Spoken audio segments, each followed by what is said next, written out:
clear tu te in zawain chi be le ve kule tu mai hian Mizo rural bank apps tharan thlak to wangin apps tharam hanangai to chu chu mi tam tak ti dan thiam lo anom ma wangin tu mai hian ati dan kan hen en ho don ani ama saberin play store kan kalanga Mizoram rural bank dengan nu don na chuan download sani to wang ke chu open nga langa download lon download anga chun open angam ti chuan helai hian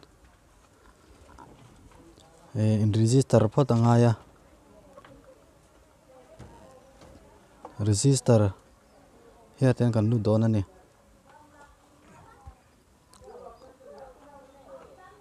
ti chuan kenin register anga ya ti chuan kan phone number te account number te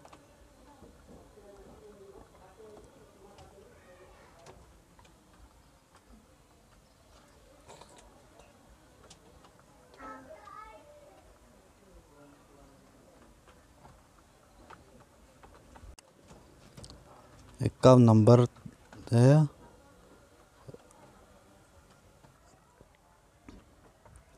chuan confirm account number te chuan captcha code te ami hi kan fill up vek anga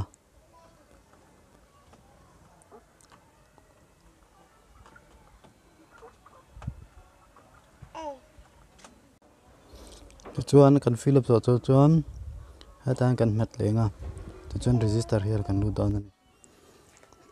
ta hian mpin kha set don ani mpin a hian helai notice ang hian set tur ani a chuan helai hian mpin hi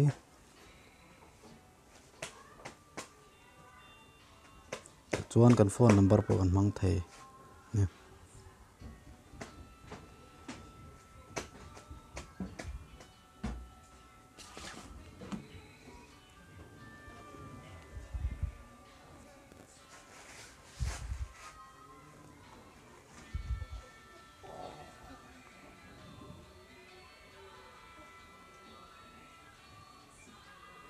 chuan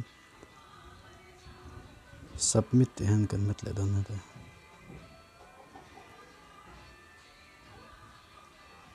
chuan tipin om le a alai tipin a ero chuan notice kan share lenga tipin le mpin hin ang lo tur ni wangin set don ani adang ve ve kan set don ni le tuna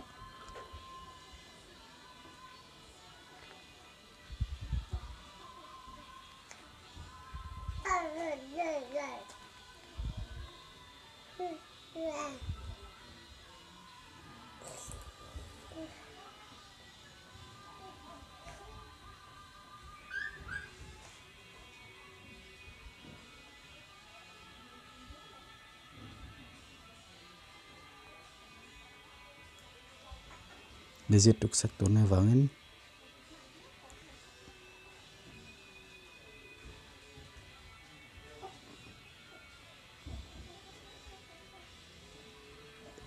tahan tipin ni kan confirm le don na ta kan submit ta chuan submit te kan met le don ani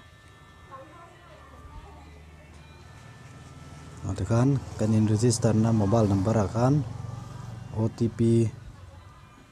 alo thleng lenga OTP chu kan submit le don ni ta hian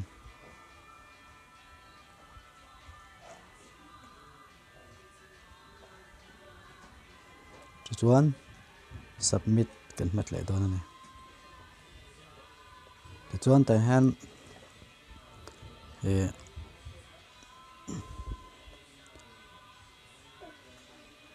du kan thlang theia inbox chunga hian than tur ama ani pathum ni thang don ani ta hian but what is our birthplace ti te then what is our hometown ti te what is our mother then tu kan thlang te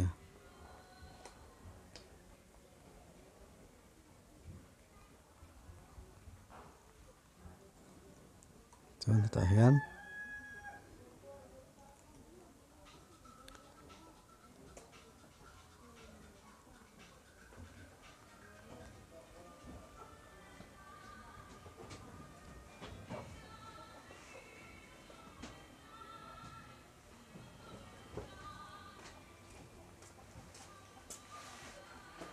tuan submit dong